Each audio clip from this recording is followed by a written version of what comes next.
Retention is going to be a thing for Illinois basketball this year. Hashtag the retention, as the Illini burnerverse likes to call it.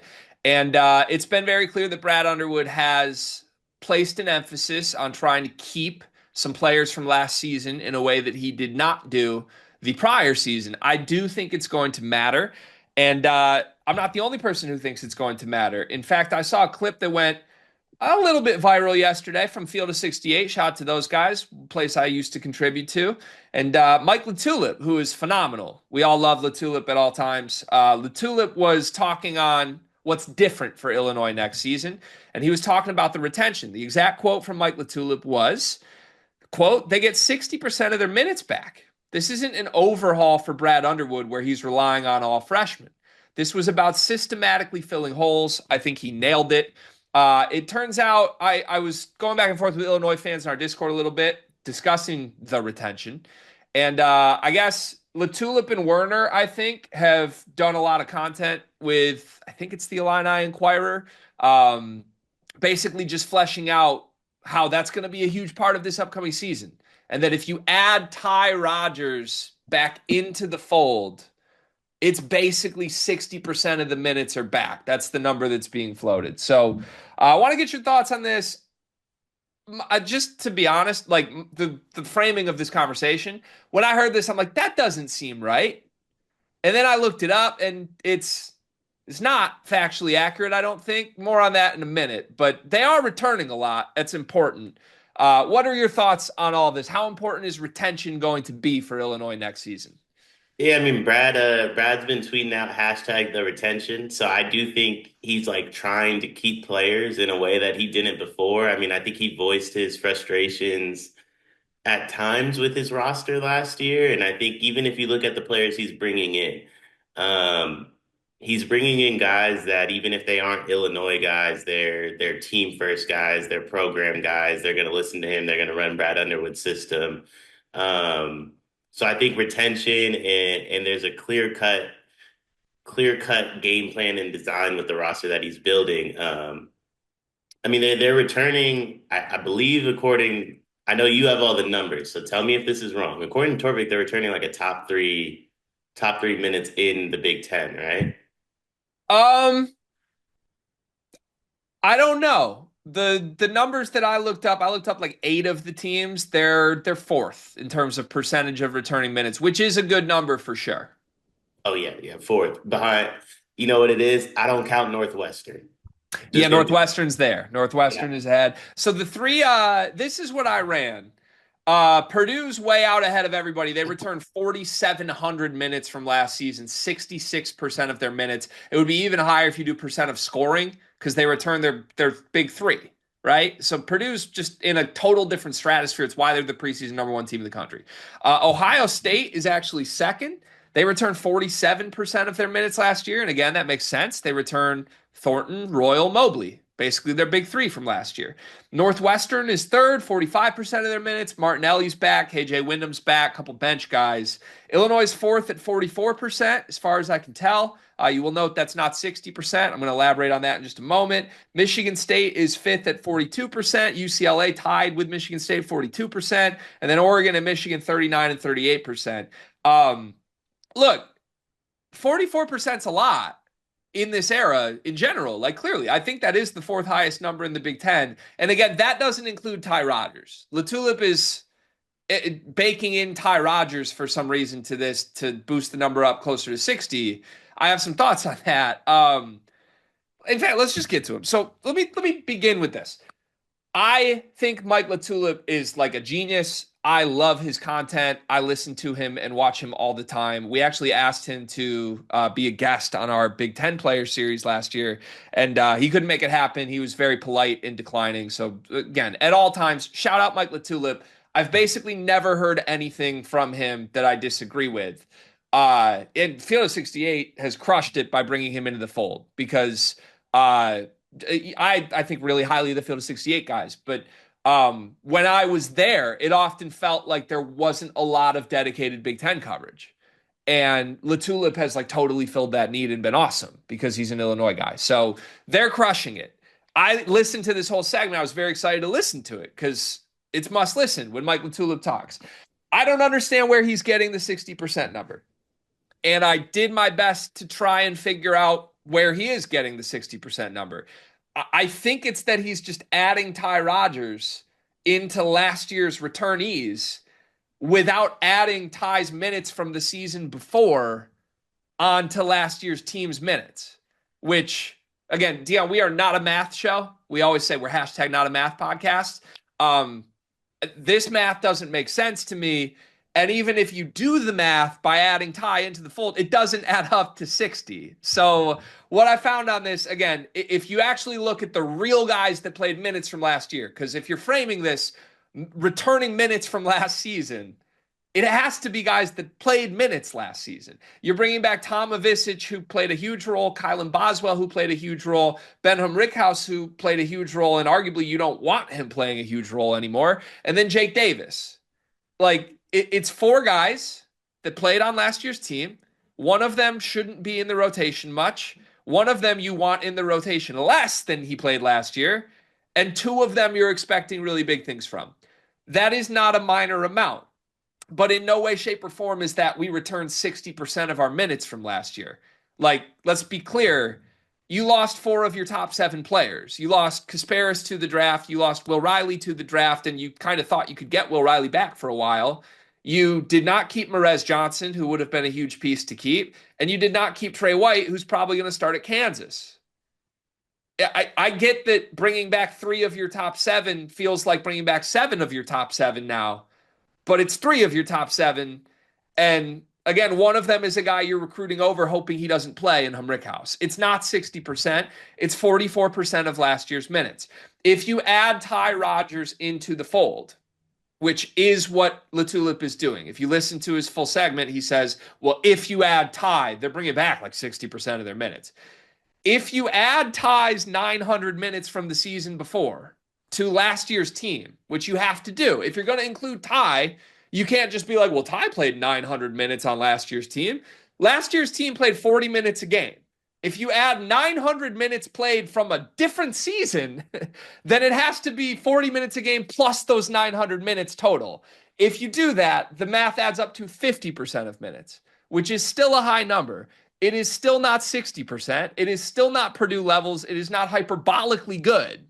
It is just more than Illinois has done in the last couple seasons. But again, like, to be clear, you don't have to stretch and sort of, I don't want to say make up numbers because I don't think LaTulip's trying to make up a number. I think he just got it wrong. Even if you add Ty Rodgers without adding Ty Rodgers minutes, if you just say he played 900 minutes on a team he didn't play on, and his minutes from the year before don't even count, it's 56% of the minutes. It's not 60. So I just feel like we're being really hyperbolic, and I'm the king of hyperbole. I know how ironic it is that I'm calling this out. But I guess my point is this. Illinois next season could be bringing back 30% of their minutes, and it would feel like 90. Because the year before, Brad Underwood literally didn't have anyone in the rotation playable that was on the previous team. And we called him out for it and criticized him for it. So LaTulip and the Field of 68, everybody, Werner, who's doing this, it's right to talk about how important retention is going to be to Illinois. I totally agree with that point. But I don't think we need to exaggerate what the returning substance actually is. The returnee here is Tom Avicic and Kylan Boswell. Those are your returnees. That puts you in the upper middle pack of the Big Ten, next to Northwestern, Ohio State, Michigan State, UCLA, in terms of what are you bringing back. It's a good number. That's a huge leap forward for Illinois. It's not Purdue 60+%. We got everybody. And I wish we could be okay with like sort of assessing that honestly, because I think this Illinois team for next year, even though I'm not like the world's biggest believer in them, they are good enough. There's upside enough here that has nothing to do with retention. Like Andrei Stojakovic is awesome. He will determine how good Illinois is next season. David Mirkovic, Mihailo Petrovic being ready. How many percent returning minutes from the Adriatic League do we have? Like, that's going to be more important than the fact that Jake Davis and Benham Rickhouse are back on the bench this year. And I think you can make the point while making it more accurately to the situation than what is currently being said here. Does that make sense? I think it makes perfect sense. I think you explained it. My word of the week is eloquently. So I feel like you explained it eloquently. Couple things on my end. One, Ben, I don't think they're recruiting over you by any means. I just think we have to work together to get you back in the rotation a little bit. They're just putting our backs against the wall. But Rizzy, if you need my help, I'm here. Also, do they get any percentage points for Big Z being in Arkansas since he's his Big T's brother? Like, does he get like you get like Oh, returning minutes for like because like your blood? yeah, like a family retention rate Yeah, booster or like something. Yeah, you I get to kind of like like round that. up a little bit because of that. I kind of like that. So, okay, here's the other thing I want to do. Today's video is presented by Underdog Fantasy. Well, what's going on with your hat? Well, my hat's not supposed to be this way, is it? I don't think so. No. Just like people who watch these videos are not supposed to not sign up for Underdog Fantasy using promo code SLEEPERS. At the time of this recording, we have 49 people who have signed up as a first-time user with Underdog Fantasy. Use promo code SLEEPERS. 50 is a very, very important number. 50 is a number we would really like to get to. You, loyal listener, person watching this video right now, could be the person who gets us over the hump with number 50. And we have a great free pick that you get with this. Donovan Mitchell to score at least 1 point. How many points did Donovan Mitchell have in game 2, Cart? I believe he was too short of 50 with 48. Yeah, he had 48 points, 50. Very key number for a lot of reasons. If Donovan Mitchell scores 1 point, you cash in your free pick, and you can get your deposit match bonus up to $1,000 with promo code SLEEPERS. Sign up, put the promo code in, SLEEPERS. Get that deposit match, get yourself free funds, use the free pick, cash that winner, and turn your hat the right way. I want to go through Brad Underwood's career to just add on to my point here, because there's oh man, how do I put this? There's nothing special about the rate of retention on this Illinois team. It's good, and it's certainly better than last season's 0% returning minutes. But there's nothing uniquely special about it. And I feel like that's different than what is being narratively said right now. To that point, let's just go through Underwood's career at Illinois. I'm not going to take his first season into account because he inherited a John Gross roster that basically, like, he just took the roster. I don't even want to include that. Let's go through this. But actually, it makes my point, so now we're going to include it. His first year, Brad Underwood at Illinois, after taking over John Gross's roster, returned 33% of their minutes. So small amount, less than this year, whatever. That was a bad team. The next year, his first year after already bringing guys back, he returned 41% of his minutes, and they went 12-21. 41% of minutes returned from that team that featured Georgie Basanishvili, Trent Frazier as returnees, Andre Feliz, Kipper Nichols, Aaron Jordan, DeMonte Williams, those guys. They're 3% less returning minutes than this year's team. Like, that was not a special returnee retention. And the players are better, I get it. But, like, situationally, that's what I'm saying. Let's keep going through this, because Brad's had a lot of teams that have returned more minutes than this one at Illinois. They returned 76% of their minutes after that season. That was Kofi's freshman year. They returned Io, Georgie, Andre Feliz. They were awesome because they returned 76% of their minutes. That is special retention. That's the Purdue threshold. That's above the 60% we're talking about. That's 30% higher than this year's retention rate. Brad Underwood has done it before, but it was real then. It wasn't a fake number now. Other years quickly, 63% minutes continuity in 2021. 57% minutes continuity in 2022, then down to 14% in 23. That was awful. Back up to 45% the Terrence Shannon year. Back down last season to 2% minutes continuity. So the point is this: in Brad Underwood's 8-year career, roughly 6 of them, he's had as good or better retention than this upcoming season. He's blown it out of the water in his best years. His best years, he's actually retained 70% of minutes. This whole new thing, it's like the portal has changed him, where when he decides he wants change in a roster, he just goes way too extreme with it. You return 2% of minutes and 14% of minutes. Obviously, that's extreme. And I think the extremity of that is what's leading Illinois people to be so extreme in, well, now look at our retention. Again, you're basically at the Brad Underwood baseline for retention.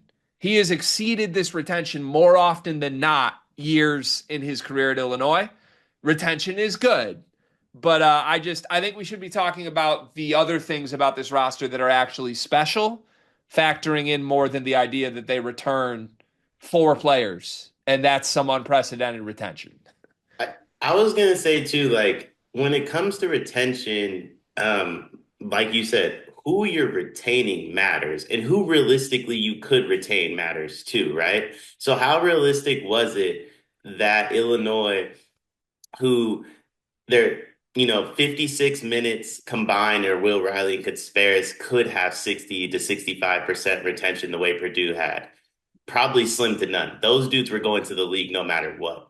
You know what I mean? And Will Riley kind of proved that, because if anybody was going to return, it was going to be Will Riley. So like you weren't actually going to be able to do what Purdue was able to do just because of the sheer amount of talent, the one and done talent that you had. And that's nothing to be ashamed of. And then you look at everybody else that left. I mean, obviously, I think Trey White's the one, and Merez are the two that you really wanted to return. But Kylan Boss, or no, not Kylan Boss, excuse me, Dre Gibbs Lawhorn, 26% from three. Like, I don't think you're like gonna be missing too much with Dre Gibbs Lawhorn being gone. Like, I think you can improve upon his position. Honestly, I think you can improve upon Trey White's position. Merez is the one you really would have liked to bring back, but Merez and Trey White would have been nice at the end of the day. But I don't think they're missing much by only retaining 45% of their minutes, because the big two that you would have loved to bring back from last year's team, you never really had a shot at bringing back. That's a very fair point. Here would be my outlook. If you're trying to be like, what would have qualified as special retention? Get Will Riley back would have made it special. Get Will Riley back and change nothing would have made it special. But if you assume, I think rightfully so, that Will Riley was never going to return, then to me, I think Merez back would have been a priority for me. But again, I understand Illinois fans feel differently, and maybe you would have lost T and you had to choose one and you chose the better player. I have no issue with that. The pitch to me last year was that Trey White was a better Ty Rodgers. Like that's what people that talked to the Illinois staff told me. It's like Trey White is a better Ty Rodgers. That's why Ty's redshirting. That's why he's here. And now you let Trey White go, presumably to start at Kansas, and you're trying to pitch me on Ty Rodgers now being better than the guy you brought in to replace Ty Rodgers. Like, there are some on the periphery here moves that could have even boosted the retention. Bring Trey White back. He had double-doubles in wins last year for Illinois, and you just didn't want him back so Ty can play again. I don't know if that's a good or bad move, but I know it didn't happen. And that's why I'm struggling with the idea of like, we return so much. You return four guys. You return two starters. There are a lot of teams in this league that do that. Like, honestly, it's like 4% off of what Michigan State's minutes continuity is. I looked this up earlier, right? Michigan State won the Big Ten. Michigan State returns 42% of their minutes played from last year. That's 2% less than Illinois does. It is 70 total minutes less than Illinois returns. I looked it up. And narratively, Dion, we would never look at this Michigan State roster that loses Jace and Akins and Holloman and their starting center Zapala. We would never look at it and be like, wow, they return so much.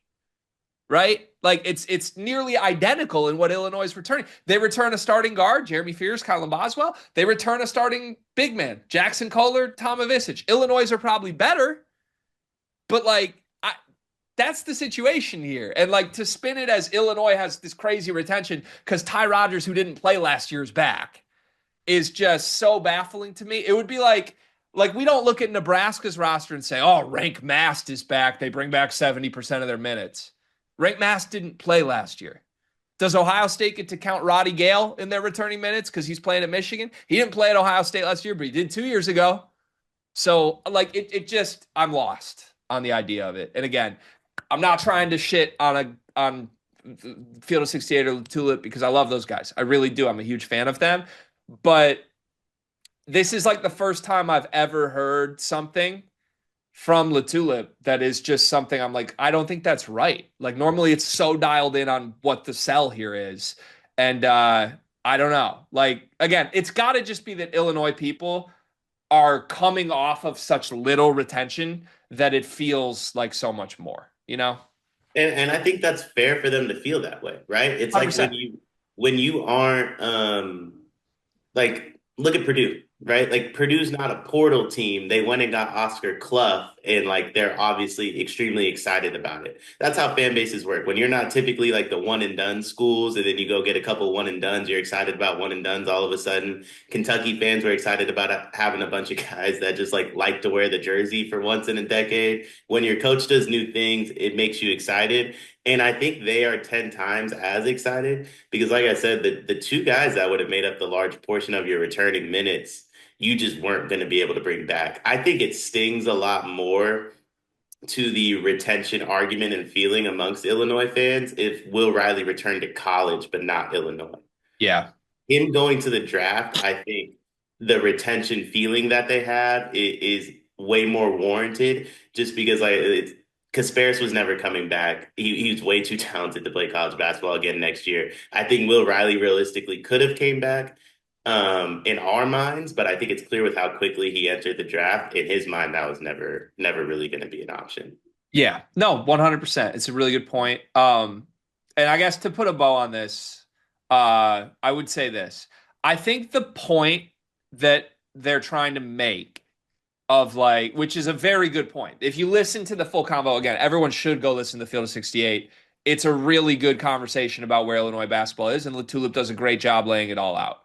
But the overall premise is like, hey, we didn't have to start from scratch this summer. The cupboard was not bare. If you look at what Brad Underwood's bringing in internationally, it's not this whole new international team. It's filling gaps to build around a core that is already established from last season. That point is exactly the same impact when made to me if you just provide the accurate number. Like 44% of minutes are back, and we have this core and we're plugging in gaps, and Brad's done a perfect job. It honestly resonates better and hits harder for me when I know you're accurately portraying what the situation is instead of being a little more hyperbolic about it, you know? Yeah, no, that's fair. I think and I think you said it best. Like if you just explain it within the manner that it is, it actually feels really good. Because to return 45% of your minutes when one guy's going to go lottery, the other is probably going to go first round, I would assume. Maybe not. I actually don't know where Will Which Riley. guy? Oh, Well, if Will should be a first round pick. Yeah. yeah, if you're returning 45% of your minutes and you have two first round picks, that feels actually really good. 100%. That feels really good. And then you had Merez. Like I always say this, so I have a 9 to 5. I manage 30 some odd staff. We talk about retention in all my one-on-ones. I always tell them I want to retain everybody, but if someone moves on to a better opportunity, what am I going to do? I think when you look at who Brad Underwood lost, he lost two guys that were never going to come back. Merez is an anomaly situation that I think just kind of happened, right? And you're stuck between a rock and a hard place, and you chose your pathway. Trey White, similar feeling. I don't think Brad Underwood lost anyone because of anything Brad Underwood did. Yeah, I think that's 100% fair. Look, I agree Brad Underwood has largely crushed this offseason, but I don't think I think we should be real accurate on what he's done and what the impact is, and it's still an A offseason. It's still been very good to me. So, anyways, all right. Thanks for letting me semantic that to death. Hopefully we can get Latulip on the Big Ten series this summer because it would be fun to have him on the show. But shout out to those guys. Go watch the full segment on Field of 68.